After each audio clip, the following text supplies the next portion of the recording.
안녕하세요 여러분. 그동안 잘 지내셨어요? Hello Korean के पाठ 24 में आप सभी का स्वागत है. 저는 सृष्टिराघव합니다. पिछले पाठ में हमने संज्ञा के साथ जोड़े जाने वाली व्याकरण एक हदा को सीखा था, जो किसी गंतव्य या स्थान की ओर जाने को दर्शाता है. जैसे 저는 집에 가요, 저는 학교에 가요. इस पाठ में हम विषय सूचक ई गा को सीखने जा रहे हैं, जो किसी वाक्य के विषय को दिखाने के लिए संज्ञा के साथ जोड़ा जाता है. इस व्याकरण का भी हमारे दैनिक जीवन में व्यापक रूप से उपयोग होता है और हमें पूरा यकीन है कि इस व्याकरण को सीखने के बाद आप कोरियाई भाषा का उपयोग और भी आत्मविश्वास के साथ कर सकेंगे. यरोबन, किसी भी विदेशी भाषा को सीखने के लिए बहुत समर्पण, प्रयास और धैर्य की आवश्यकता होती है, क्योंकि ये एक लंबा सफर है. हमें उम्मीद है कि आप अच्छे से सीख रहे हैं और अगर इन शुरुआती चरणों में आपको कोई भी समस्या हो रही है तो घबराइए नहीं, बस निरंतर अभ्यास करते रहें. 그래서 항상 열심히 공부하십시오. 파이팅! चलिए अब मैं 선생님 को बुलाती हूँ. 안녕하세요 선생님.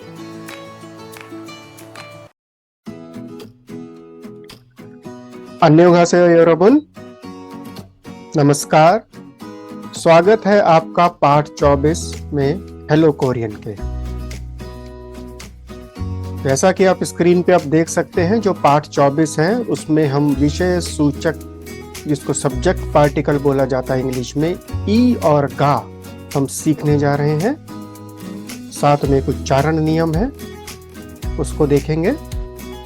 और ये जो मैसेज है उन छात्रों के लिए है जो इस लेक्चर को आज पहली बार देख रहे हैं. देखिए, ये जो हेलो कोरियन जो सीरीज है, ये एक एकेडमिक सीरीज है. ये तो अगर आप पिछले पाठों का अध्ययन करेंगे तो इससे आपको ये जो पाठ 24 है इसको समझने में आसानी रहेगी. सारे जो पाठ हैं कनेक्टेड है एक दूसरे से. और आगे बढ़ते हैं. देख लीजिए, हम पाठ 24 तक पहुंच चुके हैं और पाठ 24 के जो उद्देश्य हैं, इसमें हमें कोरियन भाषा का जो विषय सूचक है ई और गा, उसको सीखना है. बहुत इम्पोर्टेंट है, बहुत आसान भी है. इस ई और गा व्याकरण से हम जो सिंपल जो सरल वाक्य होते हैं, जैसे यह कुर्सी है, वह कुर्सी है, वह मेज है, वो वहां पर है, इस तरह के जो है वाक्य बनाना कोरियन में शुरू कर देंगे. और जब आप सीख लेंगे तो आज ही से ऐसे वाक्यों को आप यूज करना शुरू कर दीजिएगा. आगे बढ़ते हैं. देखिए, ये वोकैबुलरीज है, शब्दावली है. इसको तो आपको खुद ही याद करना पड़ेगा. याद करना, कैसे याद करना? देखिए, सबसे पहले तो आपको इनको पढ़ना आना चाहिए, इनका उच्चारण आना चाहिए. जब उच्चारण आ जाता है, पढ़ना आ जाता है, तो बाद में उसके वर्ड मीनिंग भी हमें याद करने पड़ेंगे. देखिए, जैसे पहला है, एक बैग बना हुआ है, 1 नंबर में लिखा हुआ है खाबांग. खाबांग का मीनिंग आप देख ही रहे हैं, थैला है, बैग है. तो ऐसे आप इसमें जितने भी शब्द हैं उनको याद कर लीजिएगा, स्पेलिंग याद करिएगा, उच्चारण करिएगा और उनका मीनिंग भी याद कर लीजिएगा. तो हम यहाँ पर क्या करेंगे, हम इनका यहाँ पे उच्चारण का अभ्यास करेंगे. हम 1 नंबर से शुरू करेंगे और आपको साथ साथ में रिपीट करना है. देखिएगा, रिपीट करिएगा जरूर. जब तक बोलेंगे नहीं लाउडली, लिखेंगे नहीं, भाषा नहीं आएगी. ठीक है, चलिए 1 नंबर से शुरू करते हैं. बोलिए, खाबांग. खाबांग. Very good, like this. 2 number पे चलते हैं. 책상. 책상. Number 3, 의자. 의자. 의자. Number 4, pen. pen. pen. Number 5, 연필. 연필. 연필. Number 6, 지우개. 지우개. साथ साथ उच्चारण करते रहिए. बोलिए, 지우개. नंबर 7, छिलफान, छिलफान। नंबर 8 सॉनसेंगनिम, सॉन सेंग निम, सॉनसेंगनिम। नंबर 9 हकसेंग, रिपीट करिए, बोलिए हकसेंग, एक बार और, हकसेंग। बहुत अच्छे। और आगे बढ़ते हैं, नंबर 10 पे देखिए आप, वाटर बॉटल है ये, मुलप्योंग, मुलप्योंग। रिपीट करिए साथ में, बोलिए मुलप्योंग। नंबर 11 सिरेगी थोंग, सिरेगी थोंग, सिरेगी थोंग। नंबर 12 शीगे, शीगे, शीगे। नंबर 13 मुन, मुन, मुन, मुन। नंबर 14 छांगमुन, छांगमुन, छांगमुन। बहुत अच्छे। इसी तरह से नंबर 15 पे चलिए, वो लिखा हुआ है, इंग्लिश का वर्ड है speaker, speaker, speaker. Number 16 computer, computer, computer. Number 17 पेल, पेल, पेल। नंबर 18 सोनपुंगी, सोनपुंगी, सोनपुंगी, सोनपुंगी। चलिए, उम्मीद है कि आपको उच्चारण क्लियर करिए हो गया होगा। आप अभ्यास करते रहिए। देखिए, ये जो यहाँ पर जो 18 जो शब्द है ना, जो वोकैबुलरीज हैं, ये कहाँ से रिलेटेड है? क्लासरूम से रिलेटेड है। कहीं ना कहीं ये, कहीं ना आपको क्लासरूम में कहीं ना कहीं मिल जाएंगे। तो ये 18 शब्द याद कर लीजिएगा, इससे बहुत मदद मिलेगी आगे चल के, जिससे कि आप कोरियन भाषा को और कॉन्फिडेंस के साथ में यूज कर पाएंगे। फिर से एक बार और रिमाइंडर दे देते हैं, वोकैबुलरीज याद करने की रिस्पॉन्सिबिलिटी आप ही की है जी। जितना ज़्यादा याद करेंगे उतना ही लैंग्वेज को एंजॉय करेंगे, उतना ही आपको लैंग्वेज अच्छी लगनी शुरू हो जाएगी, आसान लगनी शुरू हो जाएगी। अगर वोकैबुलरीज नहीं है तो फिर कुछ नहीं है। रोज के 15 से 20 वर्ड याद करिए, वोकैबुलरी बैंक अपना इंक्रीज करिए। आप में से बहुत छात्र ऐसे भी होंगे जो आगे चल के टॉपिक का एग्जाम भी देना चाहते हैं, उसके लिए तो बहुत वोकैबुलरीज याद करनी पड़ती और एक दिन में याद नहीं होने वाली। कर लेंगे ना आप? याक्सो प्रॉमिस नहीं कमसामेदा। चलिए, अब एक वार्तालाप देखते हैं, और इस वार्तालाप में आप देखिएगा कि जो ये जो व्याकरण है, ई और गा, जो विषय सूचक सब्जेक्ट पार्टिकल है, ये कहाँ कहाँ पर कैसे कैसे आ रहा है। 1 नंबर से शुरू करते हैं। सानवी का सेंटेंस है, वाक्य है, खाबांगी इसोयो।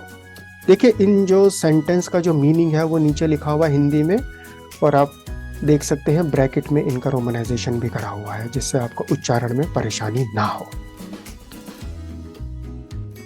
दूसरा वाक्य देखते हैं अश्नी का, ने खाबांगी इसोयो। नंबर 3 सानवी अगेन, उइजागा इसोयो, उइजागा इसोयो। नंबर 4 आनियो उइजागा ऑप्सोयो। तो एक बार अभ्यास करें, साथ में एक एक सेंटेंस हम पढ़ते हैं, आप साथ साथ में रिपीट करिएगा। चलिए कोशिश करते हैं। खाबांगी इसोयो, खाबांगी इसोयो। Very good, like this.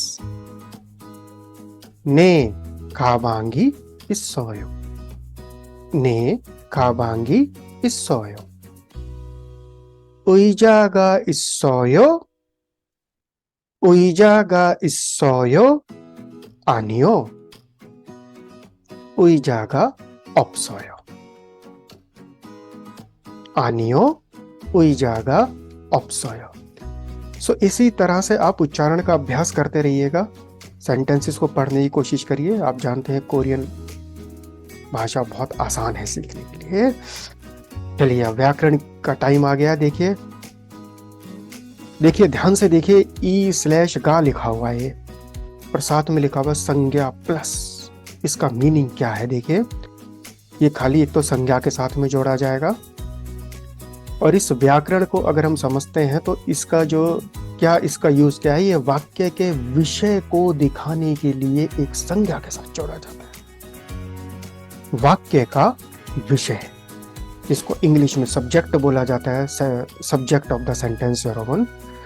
ये योरोबुन जो बीच में बोला जाता है ना, बार बार ये हैबिट हो गई है बोलने की, क्योंकि पूरे दिन भर ये बहुत यूज करना पड़ता है। देखिए योरोबुन का जो मीनिंग होता है, जब हम एक group of people formally address करने के लिए जो हम वर्ड यूज करते हैं योरोबुन, अगर इसका इंग्लिश ट्रांसलेशन करते हैं तो बहुत सारे मीनिंग आते हैं। अगर देखते हैं, dear all, ladies and gentleman, dear everyone, इस तरह से इसका मीनिंग आता है योरोबुन। तो ये बीच बीच में आएगा, आप बस समझ जाइएगा कि आपको एड्रेस करा जा रहा है यहाँ पर।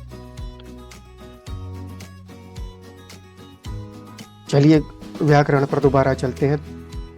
वाक्य के विषय को दिखाने के लिए संज्ञा के साथ जोड़ा जाता है। बहुत आसान है। तो पहला उदाहरण आप देखिए क्या लिखा हुआ है, पढ़ने की कोशिश करिए। कोरियन में अब आपको इतनी आ चुकी है।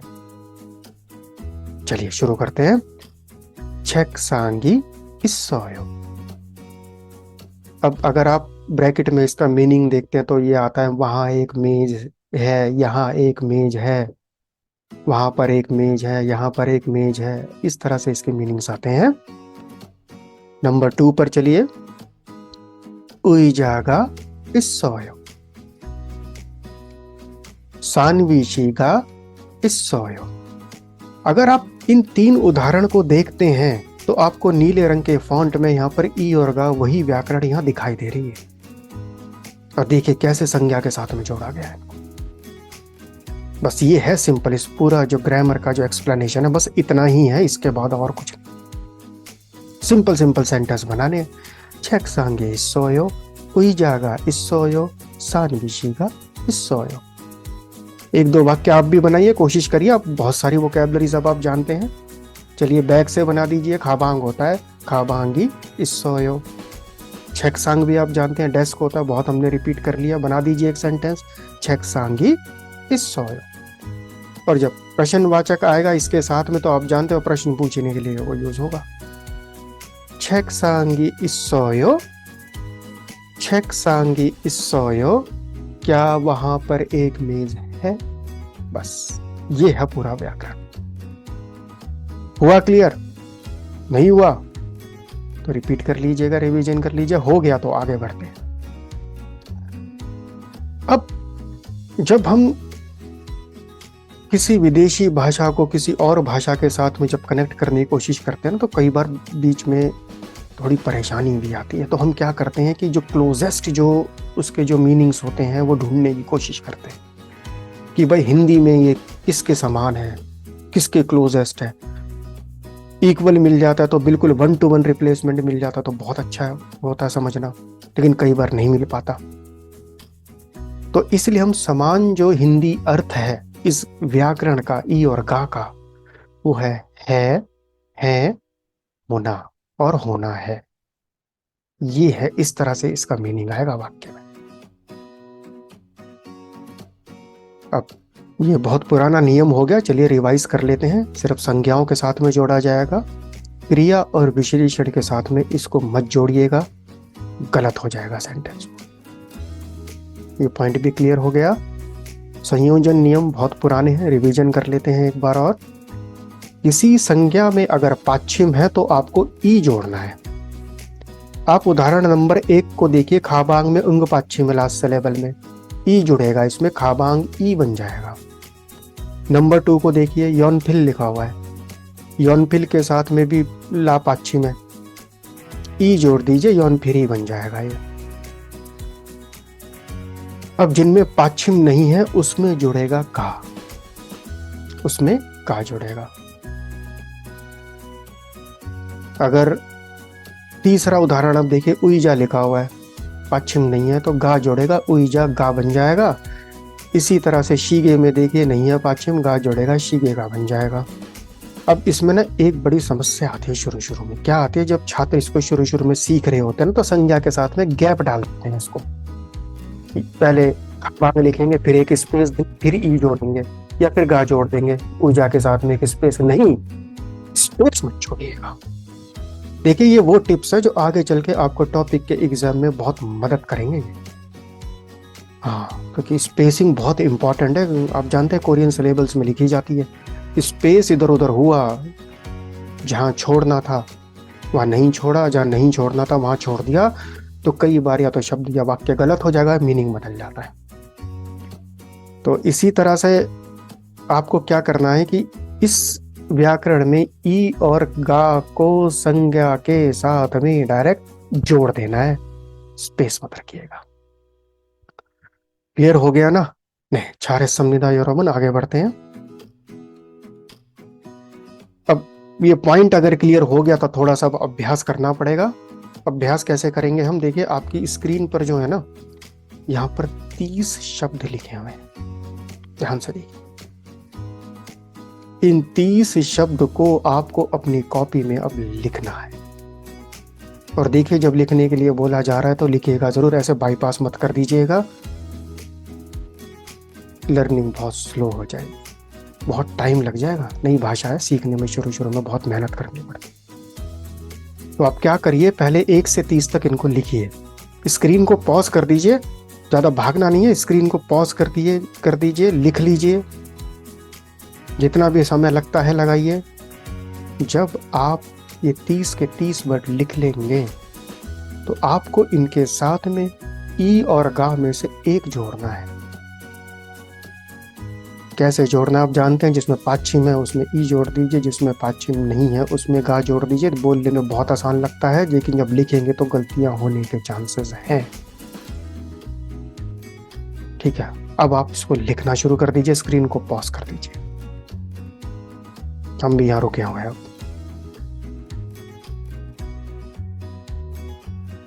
लिख लिया? अभी तो इतने कम समय में तो लिखा नहीं जा सकता। स्क्रीन को पॉज कर दीजिए, लिख लें जब आप सारा, फिर आप यहाँ पर अपने आंसर्स को चेक करिए, एक एक पे टिक लगाइए, क्योंकि आप खुद ही अपने टीचर भी हैं। आप अपने खुद ही टीचर भी हैं, आप छात्र भी हैं और अपने टीचर भी हैं।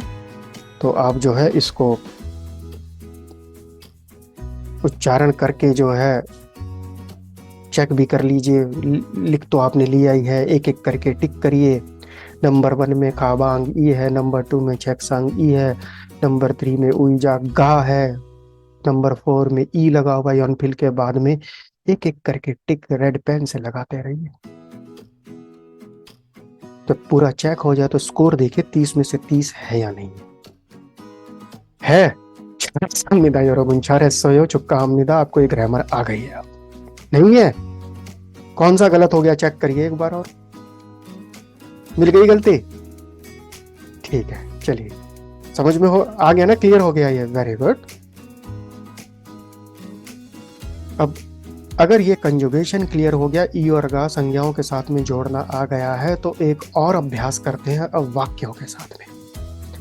इसमें देखिए आपको चित्र को देखना है और उदाहरण के अनुसार संवाद को पूरा करना है। ए आ गया, 페니 있어요? 페니 있어요? 네, पेनी 있어요। वाक्य का मीनिंग ब्रैकेट में लिखा हुआ है। अब इस उदाहरण को जब आप पूरा समझ ले कैसे ई और गा जुड़ा हुआ है नाउन के साथ में, तो नंबर 1 को अब आप ट्राई करिए। देखिए ये जो पिक्चर जो बनी हुई है, फोटो जो लगी हुई है, वो चेकसांग की लगी हुई है। ए का सेंटेंस देखिए, चेकसांगी 있어요। यस, यहाँ पर तो चेकसांग है, वो तो चेकसांग की मैच हो रही है ये क्वेश्चन के साथ में। तो आपको ये उत्तर देना, हाँ यहाँ पर या वहां पर मीन्स है। तो कैसे करेंगे? ने चेकसांग ई 있어요। वेरी गुड, आगे समझ में आना शुरू हो गया। पहले को दोबारा देखिए उदाहरण को। 책상이 있어요? 네, 책상이 있어요। इसी तरह से नंबर 2 पर आइए। ए का देखिए क्या है, जो वाक्य है वो लिखा हुआ है 의자가 있어요, 의자가 있어요। हाँ, यहाँ पर 의자 की ही पिक्चर लगी हुई है, तो आपको आंसर यस में करना है। ने ऑलरेडी लिखा हुआ है, आप आगे जोड़ दीजिए ई और गा को देखते हुए 의자 के साथ में 있어요 लिखते रहिए। लिखिए आंसर को, लिखेंगे तभी स्पेलिंग्स का भी क्लैरिटी होती है, स्पेस का भी क्लैरिटी होती है। और इसी तरह से नंबर 3 को देखिए आप। ए जो है मातिन शीगा 있어요? ने, यस, वेरी गुड। उम्मीद है आपको क्लियर हो रहा होगा ये। नंबर 4 पर चलिए। बैग की फोटो बनी हुई है। ए का जो सेंटेंस है वो है 가방이 있어요?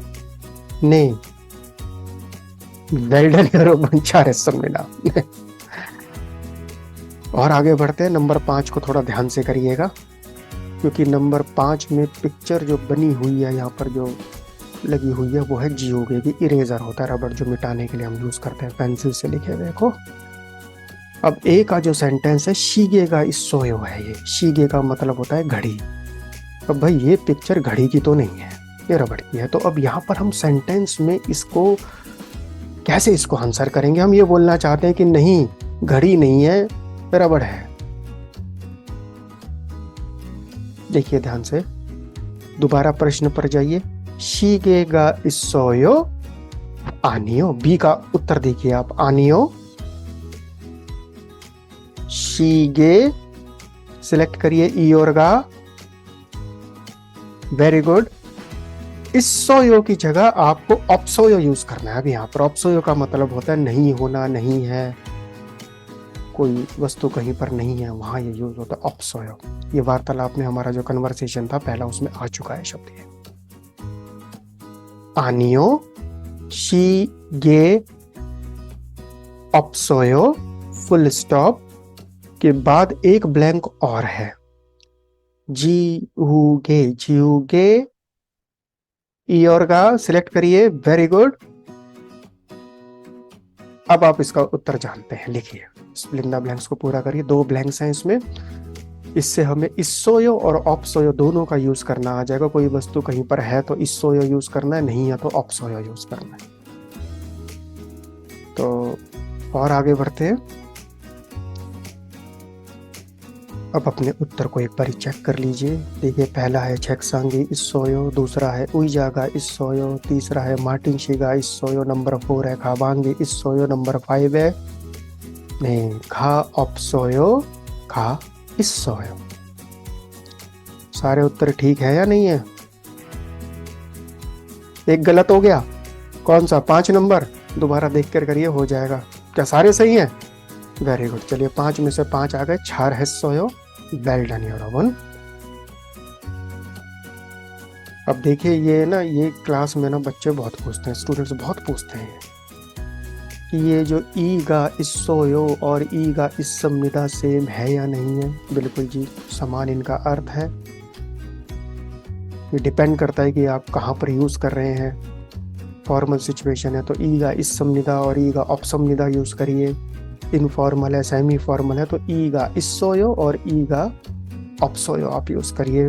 उदाहरण यहाँ पर दिया हुआ है, 책상이 있어요 is exactly similar to 책상이 있습니다। फर्क क्या है? किससे बात कर रहे हैं? कोई सीनियर है, फॉर्मल सिचुएशन है, वहाँ पे 있습니다 यूज करिएगा। अगर नहीं है तो फिर 책이 없습니다, 책이 있습니다 ऐसा यूज कर। बहुत ध्यान रखिएगा, छोटे छोटे टिप्स हैं जो बहुत इम्पोर्टेंट हैं ये। और अब इस पाठ को रैप अप कर लेते हैं, सार देख लेते हैं। क्या देखिए, इस पाठ में हम व्याकरण ई और गा हमने करी। पहला पॉइंट क्या है? केवल संज्ञाओं के साथ में जोड़ा जाएगा। इसका यूज क्या है? ये वाक्य के विषय को दिखाता है। समान हिंदी अर्थ है और होना। इस तरह से इसको समझ लीजिएगा। एक छोटा सा क्विज है, इसमें 2 क्वेश्चंस हैं। क्विज के आंसर नहीं बताए जाएंगे, आपको खुद ही ढूंढने हैं, बहुत आसान है। अगर आपने इस पाठ को ध्यान से सुना है तो आप सारे आंसर 10 सेकंड के अंदर ढूंढ लेंगे पढ़ने के बाद में। 4 ऑप्शंस हैं, स्क्रीन को पॉज कर दीजिए और उत्तर को ढूंढिए।